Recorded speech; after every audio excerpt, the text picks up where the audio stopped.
जगन्नाथ परंपरा अनुजाई महाप्रभुंर जन्मदिवस बा आज देवस्थान पूर्णमी परंपरा अनुजाई आमर बारिपदार गत काली महाप्रभुंर संध्या धूप पर महाप्रभु मैंने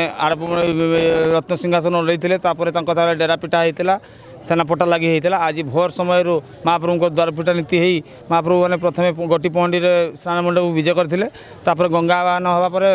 तीन पूजा पंडक द्वारा पंचोपचार तीन महाप्रभु को 108 करी गरारे जल में महास्नान हेले बर्तमान महाप्रभुंर चली बेश अनुष्ठित हो पुष्पालक द्वारा तापर सकाळ बल्लभ धूप हो गोपाल बल्लभ धूप हम तापर भक्त मैंने साण मेला दर्शन करेंगे।